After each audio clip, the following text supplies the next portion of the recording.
Well, good morning, good people. Happy hump day. It is hump day, and I hope you get over the hump. And we have to be moved on from the Green Bay Packers loss.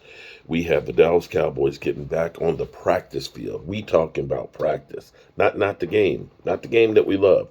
We talking about practice as we get ready for the Minnesota Vikings. No more time to lick our wounds or anything. Tomorrow is already week 11, and the NFL season is literally flying by. The Dallas Cowboys making some moves. Have added wide receiver Antonio Callaway to the practice squad along with center Brock Hoffman, and put Alex Lindstrom, who's injured his back, on injured reserve and released defensive end Mike Tufua. Um, so last week, Callaway actually worked out for the Cowboys. In his career, looking back at his numbers, he's been in the NFL since 2018. 2018 was his best year, in which case he had 586 yards, 5 TDs on 43 receptions. 2019, not so good. 8 receptions for 89 yards. 2020, in Miami, he had 4 targets, 2 receptions, 20 yards, and 2021 was not on the team. So we'll see what he has. You know, the Cowboys and Stephen Jones always say that player acquisition is a 365-day-a-year job, and they're doing their due diligence on signing players. Then there's the Odell Beckham Jr. watch, who Odell was released this weekend to actually start being able to work out and so on. Have not had him in yet. He's actually delayed his visits. We don't know why. Allegedly, his high school coach, okay, now I'm just don't shoot the messenger, says that it's basically down to two teams, the Cowboys and the Giants. We'll see what the day brings as far as Odell Beckham Jr. has. The Cowboys, of course, there's two ways to look at this game. Um, was this game the Cowboys and them beginning to slide and the real team is setting in? Or was this a game where, just like everybody in the NFL, has bad games? Um, I'm going to say that the Cowboys, it seems like when the Cowboys are expected to do something, is when they usually have failure. Usually, when we are considered the team to beat, we get beaten. You know, everybody was, oh, we're going to go in there, we're going to bitch slap, Aaron Rodgers and things. And I think we ended up walking into a buzzsaw. Now, again, we were up by 14 points. 14 points in the fourth quarter. And you should win a game like that. But the old Dallas Cowboys reared their head. The old Dallas Cowboys that find a way to lose when you have victory right there. And the Dallas Cowboys that came off of a bye week feeling good and didn't perform. I don't understand how the Cowboys, whenever they have a bye week, just don't do well. But we'll see what they do this week. Fortunately, the Eagles ended up going down to the Commanders, which truly helped to save and still give us hope on possibly the division. And the questions have to be asked. Are the Washington Commanders all of a sudden getting ready to make that run? Are the Eagles headed for some problems? The Eagles losing Dallas Goedert, still have Jordan Davis on injured reserve. They're hurting just like we are. And maybe now adversity gets to them. But make no mistake, the Cowboys need to be definitely laser focused this week in practice to get their stuff together. Um, Stephen A. Smith, Stephen A. has gone back to his diversified, no, divisive comments on Dak Prescott. Let's see and hear the argument on Dak Prescott being the weakest link. No, he's not the weak link. No, not at all. What they did the first two games and then back when they went 2-0, they did not do against the Green Bay Packers. They tried to throw the ball instead of running the ball. Okay. Look at his stat line and look what he was able to do in those first two victories. Okay. They got away from the Cooper Rush game plan. Mhm. That's more, to me, an indictment on Kellen Moore than it is on Dak Prescott. The entire time, all Swagoo said, Michael Irvin, Keyshawn Johnson, Ryan Clark, and many others, stick to that game plan. Play defense, run the football with Pollard, especially in the fourth quarter.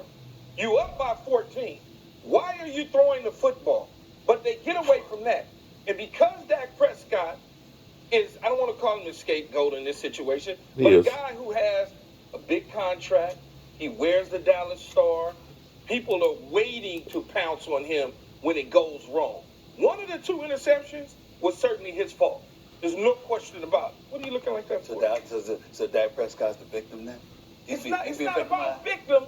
I'm trying to give you the real lens here. How good is he, Keyshawn? And where is he amongst the elite quarterbacks? Have you seen him really put the team on his back and win a game? This is what I need. I need you to be honest. This is what I need from him. This is what I need from him. I need him in certain situations to do what Josh Allen did. Okay. When it's all, just put the ball down and go get the first down. Stop sitting back there and allowing people to tell you that you have to throw. Josh Allen said, you know what? And that when they went in overtime, Josh Allen said, let me put this football down and get these first downs and run. For some reason, Dak Prescott, I feel like, to me, has gone back to this whole notion that he needs to be a passer instead of using his ability to escape. On third down, though, what I would say, and anybody that plays the position of no football, on third down, he throws a strike to CeeDee Lamb. Instead of CeeDee Lamb stepping on the toes of the defender, crossing the defender's face, and picking up the first down, he's pity-patting along the way. Therefore, the defender's draped all over him. Dak throws a perfect strike. You got to be big boy. Sometimes you need help. Kirk Cousins throws a 4th and 18. He gets help from Jefferson. That ball was going to be in the third row, Molly, Stephen A. But he wouldn't help him. Dak needs that. But to answer your question, he needs to put some things on his back because he is running out of time. I'm going to be honest.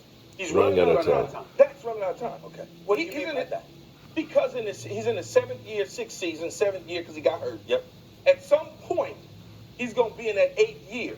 And if you haven't gotten your team to a Super Bowl, NFC Championship game, people are going to really start to look at you and be like, yo, this is it. We can't do that. Because when you look at guys like Matt Ryan, even though he lost, he got his team to the Super Bowl. Right. And you look at Phillip Rivers for so long, he couldn't have it. Then he got him to the AFC Championship game. Right. So that sort of stuff, Dak has to do. Same thing with Donovan McNabb. He got him to the championship, and eventually got to the Super Bowl before he ran out of time.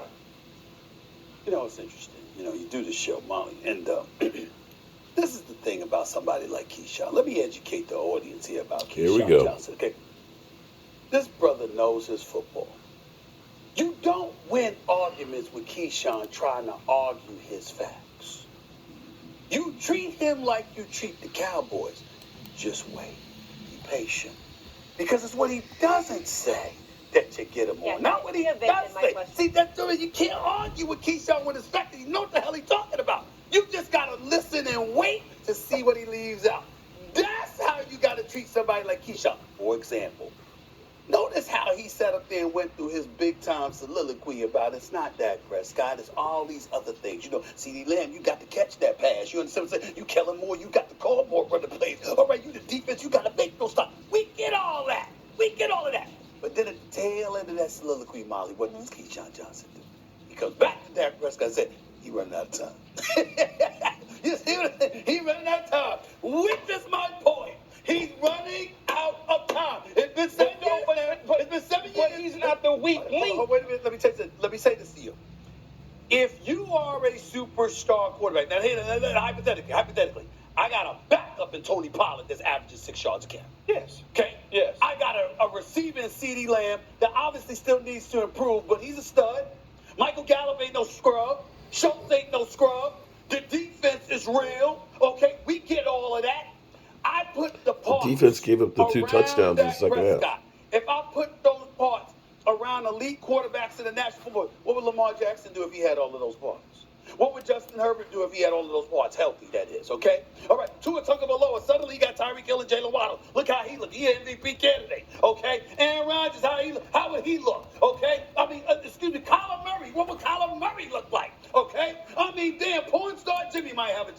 But somehow, some way, we got to sit up here and look at Dak Prescott and say, well, you know what, it ain't really him. Really? This is the star, right? These are the Cowboys. This is America's team, right? Jerry Jones, who did he hesitate to pay? Who did Jerry Jones express reservations about? And when he expressed those reservations, even though you were in support of Dak Prescott getting his money, what you say, Keyshawn? Because you know I watch. You know I watch. You went like this. When you get his money, that brother better show up now because he's good, but there's still a level that he's got to get to. I just told him. Thank you for watching ESPN on YouTube for live streaming sports. Okay. The defense gave up 6.8 yards per play and 207 yards on the ground.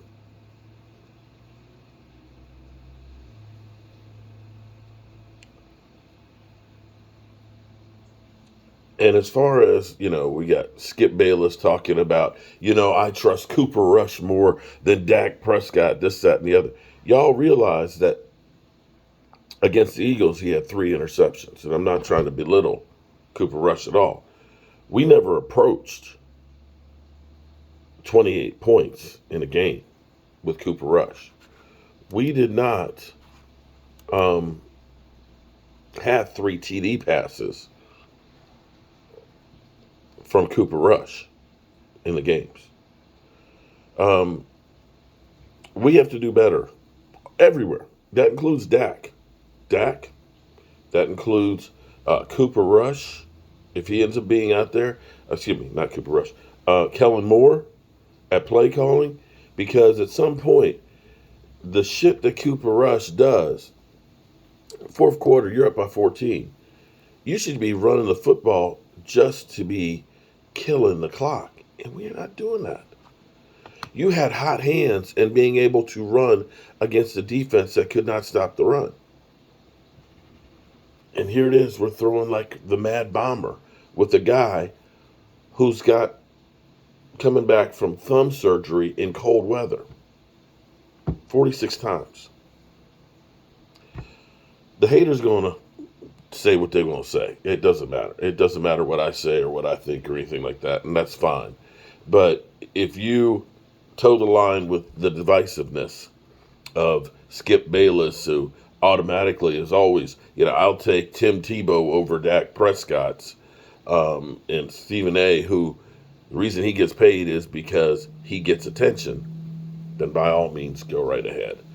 But understand, everybody has bad games. Kirk Cousins had a couple of interceptions and 1 TD against Buffalo.